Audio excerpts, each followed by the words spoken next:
శుభోదయము మీ అందరికీ నమస్కారం.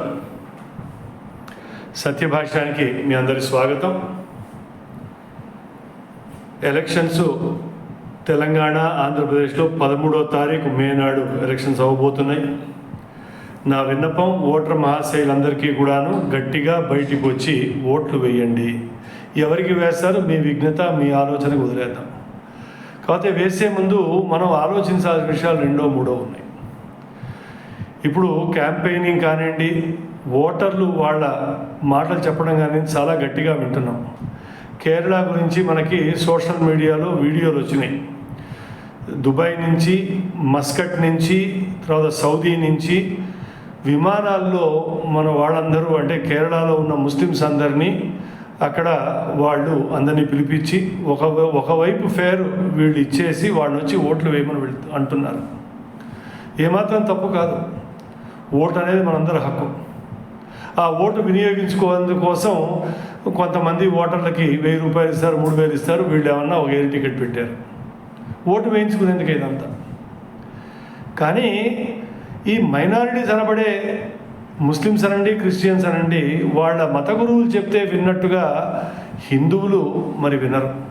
వాళ్ళకు గురువు అంటూ లేడు. మరి శంకరాచార్యులు అంటే బ్రాహ్మణులకు అంటారు, ఇంకోళ్ళు ఎవరో శివస్వామి అంటే ఎస్సీలకు అంటారు తప్ప వీళ్ళందరూ హిందువులను ఉద్దేశించే గురువులని మనం యాక్సెప్ట్ చేయలేకపోతున్నాం. ఇంకా సరే, ఆ మాట పక్కకు పెడతాం. ఎలక్షన్స్లో యుక్తులు కుయుక్తులని అవుతూ ఉంటాయి. హైదరాబాద్లో 2 గొప్ప పార్టీలు ఉన్నాయి ముస్లిమ్స్వి. ఒకటి all India Majlis Ittehadul Muslimeen, AIMIM. వాళ్ళు సెక్యులర్ పార్టీ చెప్పకుండా చాలా విచిత్రం. ఈ పార్టీ పుట్టిందే రజాకారు జన్మతో పుట్టిన పార్టీ ఇది. వీళ్ళకి తగుదనమ్మ అంటూ ఇంకొకడు MBT అని ఒకడు ఉన్నాడు, మజ్లిస్ బచావ్ తెహరీక్. అందులో అమానుల్లా ఖాన్ గారు చాలా గొప్ప వ్యక్తి, చాలా మంచి వక్త, మాట్లాడగలిగిన యోధుడు. కానీ ఇప్పుడు జరుగుతున్న ఎలక్షన్స్ హైదరాబాద్లో ఎంత వేడి చేసుకుందంటే, మజ్లిస్ బచావ్ తెహరీక్ వాళ్ళు ఒక మీటింగ్ పెట్టి, ప్రెస్ కాన్ఫరెన్స్ పెట్టి, ముస్లిమ్స్ కొట్టుకుంటే మంచిది కాదు, MBT కనుక తన క్యాండిడేట్ పెట్టినట్టయితే 2 లక్షల నుంచి 2 లక్షల వరకు ఓట్లు వస్తాయి. కాకపోతే మనం ముస్లిమ్స్ అందరం కలిసి ఉండాలని చెప్పి ఈ ఒక్క విన్నపంతో మేము సాక్రిఫైస్ చేస్తున్నాము, మా సీట్ని మేము ఆహుతి చేస్తున్నాము.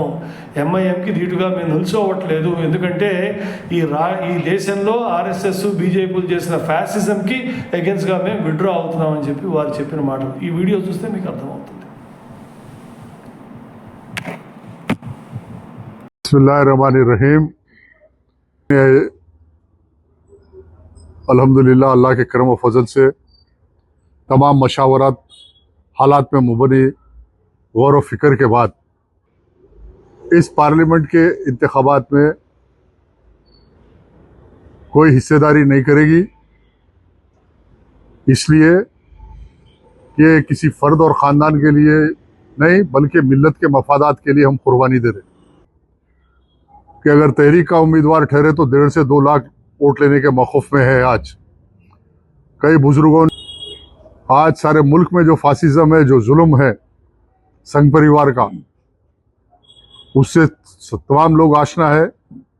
इंशाल्लाह आगे कोई गुफ्तगू नहीं, सिर्फ एक लाइन में ये बोलना है कि तहरीक मिल्लत के मफादात के लिए अपने मफादात को कुर्बान करके बीजेपी की शिकस्त ही तहरीक की कामयाबी है। बीजेपी को हैदराबाद से साफ मरहूम गाजी मिल्लत ने किया था। हैदराबाद शहर को बीजेपी से पाक किया था। मरहूम गाजी मिल्लत ने हैदराबाद शहर को मुसलमानों का खिला बनाया था, जो आज तक कायम है, और उसको की सलामती के लिए तहरीक कुर्बानी दे दी। बहरहाल बीजेपी के शिकस्त मजलिस बचाओ की तहरीक की कामयाबी है, इसलिए तहरीक इलेक्शन नहीं लड़ना ही बीजेपी की शिकस्त है। हम ఖమ్మంలో మాట్లాడుతూ తుమ్మల నాగేశ్వరరావు గారు అసెంబ్లీ ఎన్నికల్లో 2023 అసెంబ్లీ ఎన్నికలు తెలంగాణలో జరిగినప్పుడు ఖమ్మంలో మాట్లాడుతూ అసలు నీ బాంచన్ దొర నీ కాలు మొక్త అన్నట్టే ముస్లిమ్స్ కాళ్ళు చేతులు పట్టుకుని అల్లా యొక్క కృప అల్లా యొక్క దయ వల్ల మనం తెలంగాణ వచ్చిందని కేసీఆర్ చెప్పారు అంతకుముందు. ఇప్పుడు తుమ్మల నాగేశ్వరరావు మీ ఓటు లేకపోతే మా బతుకు లేదని చెబుతున్నాడు. అది ఒక్కసారి మీరు వినండి. ఈ వీడియో చూసిన తర్వాత మళ్ళీ మాట్లాడదాం మనం. పార్టీ అంటేనే అది ముస్లిం సోదరుల యొక్క పార్టీ, ముస్లింల యొక్క పార్టీ. అది ఆ పార్టీ మీ సొంతం. మీ యొక్క హస్తం లేకుండా కాంగ్రెస్ పార్టీ ఎప్పుడు కూడా అధికారంలోకి రాలే. ఇప్పుడు మళ్ళీ వస్తుంది అంటే అది ముస్లిం సోదరి మన యొక్క త్యాగం అని చెప్పి మీకు ఈ సందర్భంగా మనం చెప్తున్నాం. ముస్లింలు ఎక్కడుంటే అక్కడ అన్ని నియోజకవర్గాల్లో ఈనాడు కాంగ్రెస్ పార్టీ గెలవబోతా ఉంది. అంటే మీ యొక్క అల్లా దయ అల్లా కృప ఈ కాంగ్రెస్ పార్టీ అంటే. తుమ్మల నాగేశ్వరరావు గారిది విన్నారు కదా మీరు. ఇది మనం కల్పించింది కాదు, వీడియో అందరూ చూసినవే.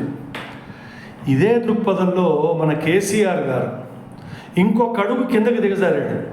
తెలంగాణ వచ్చిందంటే అల్లా కృప వల్ల వచ్చిందని ఈ వ్యాఖ్య చేస్తున్నాడు. ఆ వ్యాఖ్య చేయడం నాకు అభ్యంతరం లేదు.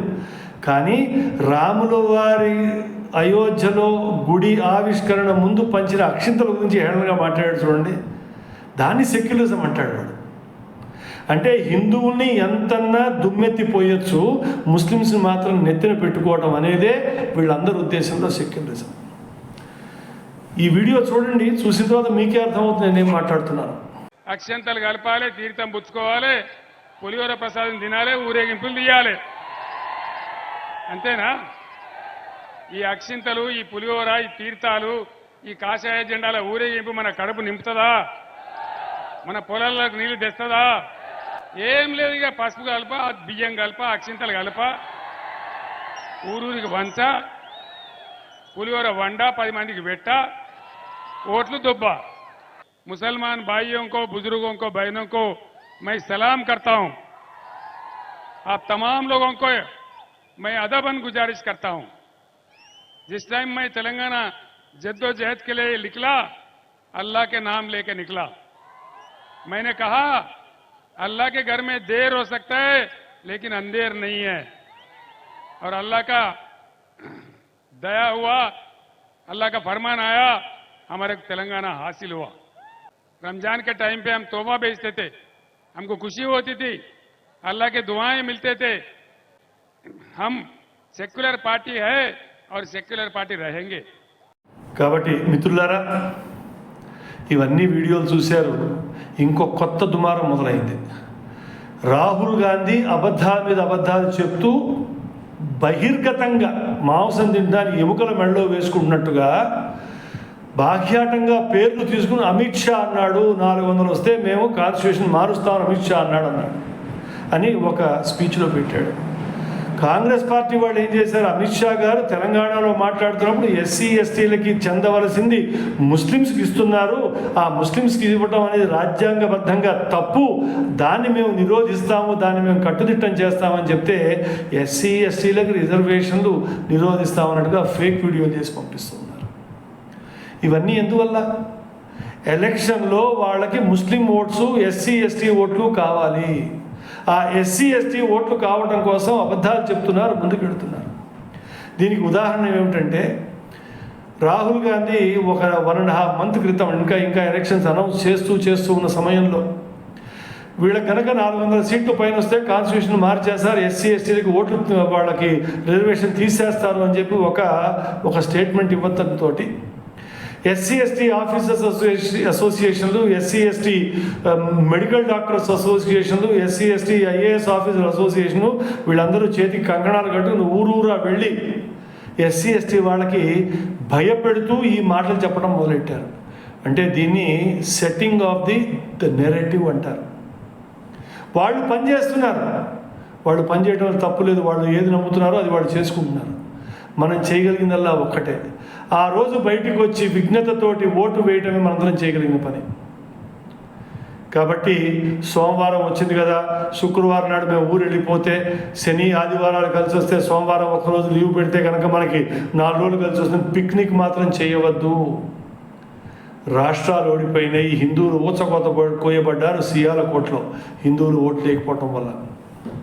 కాబట్టి ఓటర్ మహాశయ, నా విజ్ఞప్తల్లా సోమవారం నాడు కంకణం కట్టుకుని వెళ్ళి మీరు, మీతో పాటు మీ కుటుంబ సభ్యులు, మీ మిత్రులు, మీ చుట్టాలు అందరూ కూడా ఓట్లు వేసేట్టుగా బాధ్యత తీసుకోండి.